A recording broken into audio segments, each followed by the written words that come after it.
Hello दोस्तों, ए to Z study में आपका स्वागत है। तो चलिए आज हम करने वाले हैं navy MR GK and GS का मॉक टेस्ट, है ना। 11 शुरू करने से पहले एक बात आपसे करना चाहूंगा कि आप लोग कॉपी और पेन पेन लेकर के तैयार हो जाइए, है ना। और वीडियो को पॉज करके आप सेट लगाइए और जिसका जितना नंबर आता है वो कमेंट में आप जरूर शेयर कीजिए। ठीक है, तो चलिए शुरू करते हैं। आज का हमारा पहला क्वेश्चन है, मुगल वंश की स्थापना भारत में कब हुई? ठीक है, ऑप्शन ए 1500 यानी 1455, 1688 और सी ए 1526 और 1822। अब इसका जो सही आंसर होगा क्या होगा? देखिए इसका जो सही आंसर है वो होगा 1526, है ना। 1526 में पानीपत का जो पहला लड़ाई था उसी समय बाबर की जीत हुई थी और बाबर ने यहाँ पे मुगल वंश का स्थापना किया था, मुगल वंश का स्थापना किया।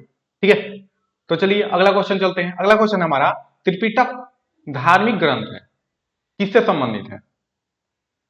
त्रिपिटक एक ग्रंथ है जिसका संबंध किससे है? जैनियों से, हिंदुओं से, मुसलमानों से कि बुद्धों से? आप बताइए इसका जो सही आंसर होगा वो क्या होगा? ठीक है, देखिए त्रिपिटक जो है बुद्धों का एक ग्रंथ है ना, धार्मिक ग्रंथ है ना, बुद्ध का धार्मिक ग्रंथ है। तो चलिए चलते हैं अगले क्वेश्चन पर। अगला क्वेश्चन हमारा, सिंधु घाटी सभ्यता के लोग पूजा करते थे किसकी? है ना, सिंधु घाटी सभ्यता के लोग के मतलब कौन से देवता की पूजा करते थे? इंद्र, विष्णु, ब्रह्मा की पशुपति? अब बताइए इसका जो सही आंसर होगा क्या होगा? देखिए सिंधु घाटी सभ्यता का जो सौरमान काल था वो था 2500 ईसा पूर्व से लेकर के 1750 ईसा पूर्व। ठीक है, और ये जो था, है ना, ये जो सभ्यता थी सिंधु नदी किनारे स्थित थी। सिंधु नदी किनारे स्थित होने के कारण इसे हम सिंधु घाटी सभ्यता के नाम से जानते हैं, यानी इंडस वैली सिविलाइजेशन। तो बताइए इसके सिंधु घाटी सभ्यता में जो लोग थे वहां के किसकी पूजा करते थे? देखिए इसका जो सही आंसर होगा ऑप्शन नंबर ए, यानी पशुपति की, है ना, यानी पशुपति। ठीक है, ऑप्शन नंबर ए, सिंधु घाटी सभ्यता के लोग पशुपति की पूजा करते थे। तो अगर आपको कोई क्वेश्चन में दिक्कत है तो आप कमेंट में आकर के पूछ सकते हैं। ठीक है, तो चलिए शुरू करते हैं अगले क्वेश्चन तरफ। अगला क्वेश्चन हमारा, भारत में प्रथम मुस्लिम आक्रमणकारी कौन था? भारत पे आक्रमण करने वाला प्रथम मुसलमान कौन था? ठीक है, तो बताइए इसका जो सही आंसर होगा क्या होगा? देखिए सबसे पहला जो आक्रमण हुआ था भारत में मुसलमानों के द्वारा वो हुआ था क्या,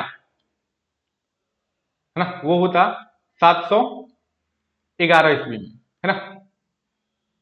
ठीक, ये 711 ईस्वी में भारत में प्रथम मुसलमानी आक्रमण किए थे। ठीक है, और किसने किया था? ये किया था मोहम्मद बिन कासिम, है ना। मोहम्मद बिन कासिम ने 711 ईस्वी में क्या किया? भारत पे पश्चिमोत्तर भारत में यानी पश्चिमोत्तर पश्चिमोत्तर भारत पर आक्रमण किया और 712 में, है ना, 712 में मुल्तान पर आक्रमण किया और मुल्तान को जीत लिया।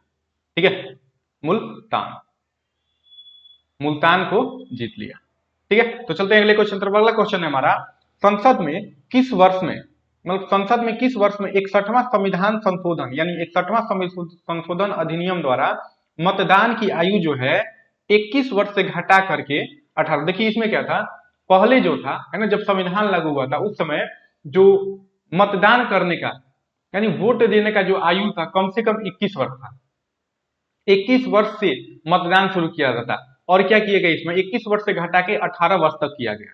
तो वो कौन सा संविधान संशोधन में किया गया अब बताइए? और वो संविधान संशोधन कब किया गया? 61वां में किया गया था, है ना। और कब किया गया? वो किया 1989 में, है ना। और ये अनुच्छेद जो है वो अनुच्छेद 326 अनुच्छेद में 61वां संविधान संशोधन करके जो आयु है 21 वर्ष से 18 वर्ष कर दी गई। ठीक है, अगर आपको कोई कंफ्यूजन है या कोई दिक्कत है तो आप कमेंट में आकर के जरूर पूछ सकते हैं। ठीक है, चलते हैं अगले क्वेश्चन पर। अगला क्वेश्चन है हमारा, विद्युत शक्ति की एसआई मात्रा क्या है ना। ये तो साइंस से क्वेश्चन है, तो अब बताइए विद्युत शक्ति का जो एसआई मात्रक होता है वो क्या होता है? वोल्ट, वाट, किलोवाट की एम्पियर? आप बताइए। देखिए इसका जो सही आंसर है वो होगा क्या? वाट, है ना, यानी विद्युत शक्ति का जो एसआई मात्रक है वो है वाट। इसलिए हमारा जो सही आंसर होगा वो ऑप्शन नंबर बी। ठीक है, विद्युत शक्ति का एसआई मात्रक वाट होता है। ठीक, तो चलते हैं अगले क्वेश्चन तरफ। अगला क्वेश्चन है हमारा, 7 पहाड़ियों का नगर के नाम से किसे जाना जाता है? बहुत इंपॉर्टेंट क्वेश्चन है, ज्यादातर एग्जाम में पूछे जाते हैं इस प्रकार के क्वेश्चन। ठीक है, और ये खास करके नेवी एमआर के लिए है। ठीक है, तो देखिए 7 पहाड़ियों का नगर किसे कहा जाता है? 7 पहाड़ियों के नगर के नाम से किसे जाना जाता है? क्यूबा, रोम, है ना, सिंगापुर, नेपाल। आप बताइए। देखिए इसका जो सही आंसर होगा ऑप्शन नंबर बी होगा, है ना। 7 पहाड़ियों का नगर जो है उसे किसे कहा जाता है? रोम को, यानी इटली को। ठीक है, रोम कहाँ है? इटली में, इसलिए 7 पहाड़ियों का नगर इसे कहा जाता है। ठीक है,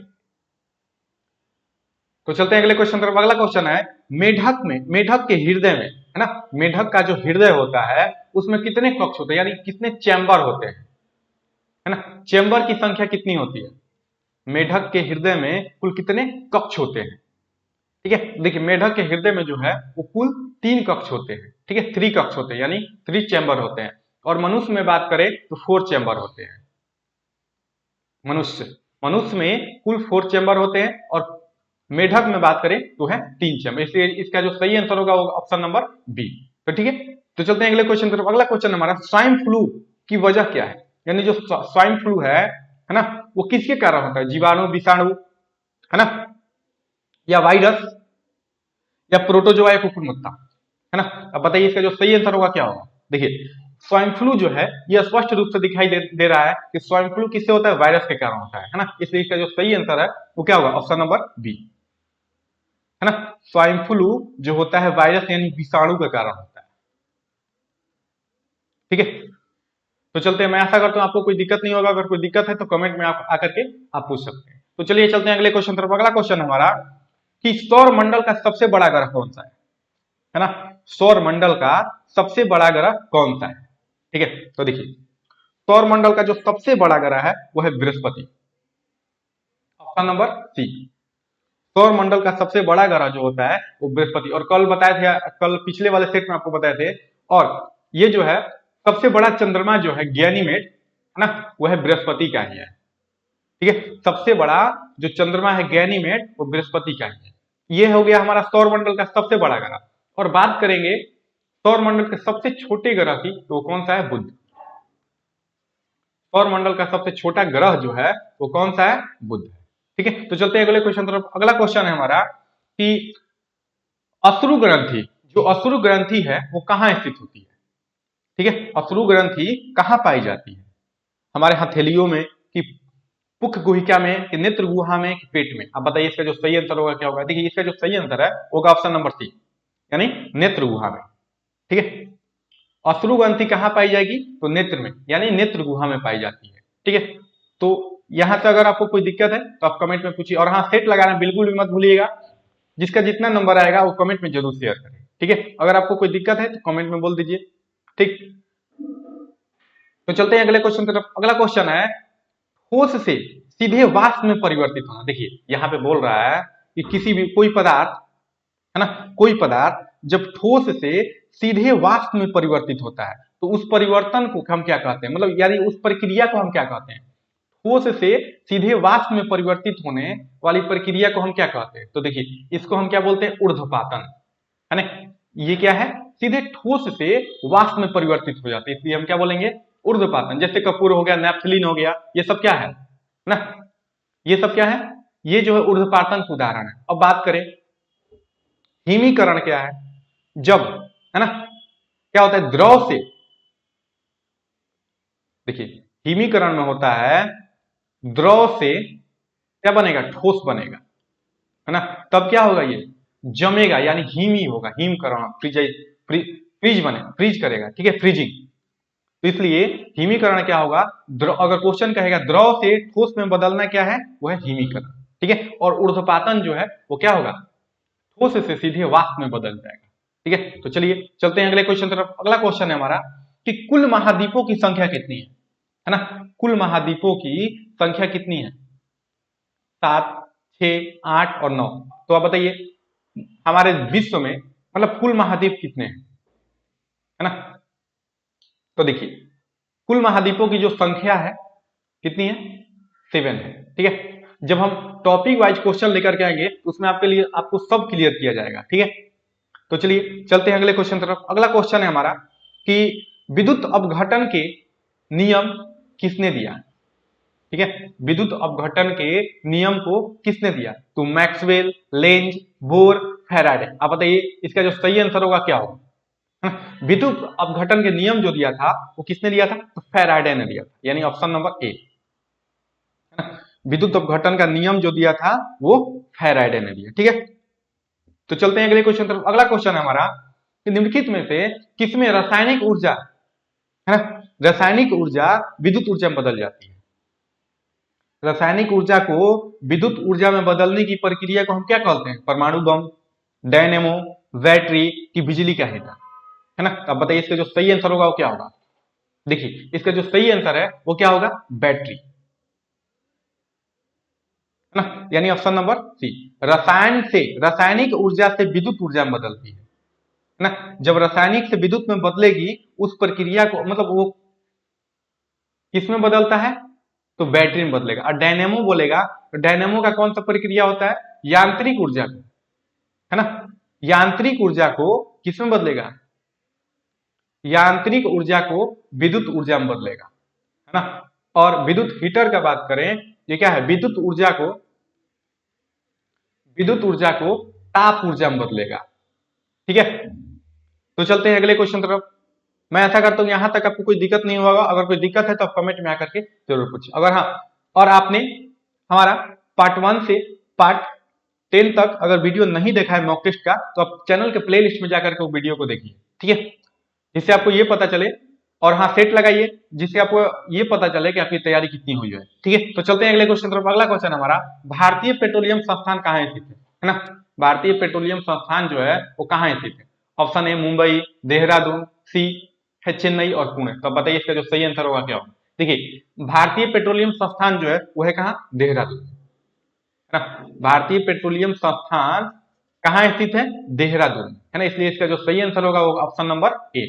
तो चलिए चलते हैं अगले क्वेश्चन तरफ। अगला क्वेश्चन है हमारा, ये क्वेश्चन हम कल के वीडियो में बताए भी थे। ठीक है, तो चलिए देखिए भारतीय संविधान में मौलिक कर्तव्य कहां से लिया गया? मौलिक कर्तव्य, है ना, ये बोल रहा है मौलिक कर्तव्य कहां से लिया गया है? तो मौलिक कर्तव्य जो कल क्या बताए थे, कहां से लिया गया था, है ना। मौलिक अधिकार जो है ना, मौलिक अधिकार, मौलिक अधिकार जो लिया गया था आपका यूएसए यानी अमेरिका से लिया गया है, मौलिक अधिकार। ठीक है, और आपातकाल जो है जर्मनी के वीमर संविधान से। ठीक है, और रूस से क्या लिया गया है? यह है हमारा मौलिक कर्तव्य। ठीक है, मौलिक कर्तव्य जो लिया गया कहां से? रूस से लिया गया है। ठीक है, भारतीय संविधान में मौलिक कर्तव्य का प्रावधान कहां से किया गया? तो रूस, यानी ऑप्शन नंबर बी। तो चलिए चलते हैं अगले क्वेश्चन तरफ। अगला क्वेश्चन हमारा, पृथ्वी की प्लान वेग कितनी है? यानी इसे कहने का मतलब है पृथ्वी का जो प्लान वेग क्या होता है, मतलब कितनी वेग से बिगा जाए कि कोई वस्तु पृथ्वी से, मतलब पृथ्वी पर वापस ना आए। इसका कहने का मतलब यही है। तो आप बताइए इसका जो सही आंसर होगा वो क्या होगा? पृथ्वी की प्लान वेग कितनी है ना। ऑप्शन ए 11.2 किलोमीटर पर सेकेंड, है ना, 28.9 किलोमीटर पर सेकेंड, 11.6 किलोमीटर पर सेकेंड, 19.9 किलोमीटर पर सेकेंड। आप बताइए इसका जो सही आंसर होगा वो क्या होगा? देखिए पृथ्वी का जो प्लान वेग होता है वो है 11.2, है ना, यानी ऑप्शन नंबर ए। पृथ्वी का जो प्लान वेग है वो क्या होगा? 11.2 किलोमीटर पर सेकेंड की वेग से अगर किसी वस्तु को अंतरिक्ष में, यानी किसी वस्तु को अंतरिक्ष में फेंका जाता है तो कभी वापस लौट करके नहीं आएगा। ठीक है, तो चलते हैं अगले क्वेश्चन तरफ। अगला क्वेश्चन है हमारा कि सेल नाम, सेल जो है यानी कोशिका जिसे बोलते हैं, सेल नाम किस जीव वैज्ञानिक ने सर्वप्रथम दिया था? है ना, कोशिका शब्द का प्रयोग सबसे पहले, यानी कोशिका शब्द का प्रयोग सबसे पहले किसने किया? तो देखिए ये जो किया था रॉबर्ट हुक ने किया था। सेल नाम किसने दिया? तो रॉबर्ट हुक, यानी ऑप्शन नंबर सी। और ये कब दिए थे? ये दिए थे 1665 में। ठीक है, कोशिका की खोज जो हुई थी कब हुई थी? 1665 में। और उसी समय रॉबर्ट हुक ने क्या किया? सेल नाम दिया उसे। ठीक है, कोशिका 1665। ये भी क्वेश्चन आपसे पूछा जा सकता है कि सेल यानी कोशिका की खोज कब हुई थी? तो 1665। ठीक है, तो चलते हैं अगले क्वेश्चन तरफ। अगला क्वेश्चन हमारा, दुधवा नेशनल पार्क किस राज्य में स्थित है ना। जो दुधवा नेशनल पार्क है वो किस राज्य में स्थित है? ये क्वेश्चन हमने आपसे पहले वाले, मतलब पहले के वीडियो में भी बता चुका हूं, है ना।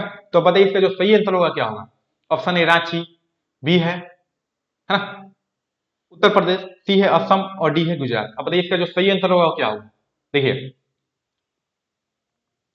जब हम टॉपिक वाइज है ना, जब हमारा सिलेबस चलेगा तो उसमें आपका राष्ट्रीय उद्यान जितना भी है ना इंपॉर्टेंट है जो एग्जाम में आने वाला है वो सब का कराया जाएगा। ठीक है, तो देखिए दुधवा नेशनल पार्क जो है कहाँ है, उत्तर प्रदेश में, यानी option number B, Dudhwa national park जो है वो कहाँ है, उत्तर प्रदेश, इसलिए इसका जो सही आंसर होगा वो हमारा क्या है, उत्तर प्रदेश, यानी ऑप्शन नंबर बी। तो चलिए चलते हैं अगले क्वेश्चन तरफ। अगला क्वेश्चन है थायराइड हार्मोन। थायराइड हार्मोन की कमी से कौन सा रोग होता है ना? अगर हमारे शरीर में थायराइड की कमी हो जाएगी है ना, थायराइड की कमी हो जाती है तो हमें कौन सा रोग होता है, बोनापोन है ना, गलगंड और एक्रोमेगलिनी और एडिशन। अब बताइए इसका जो सही आंसर होगा क्या होगा। देखिए इसका जो सही आंसर होगा गले की बीमारी होती है। अगर थायराइड की कमी हो जाती है तो क्या होगा, गलगंड, गले की बीमारी होती है, क्या होगा, गला सूज जाता है ना।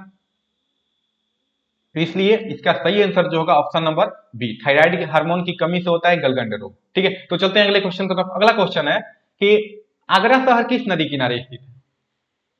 ठीक है, आगरा जो है किस नदी किनारे स्थित है? ये जाहिर सी बात है, आप जानते होंगे है ना।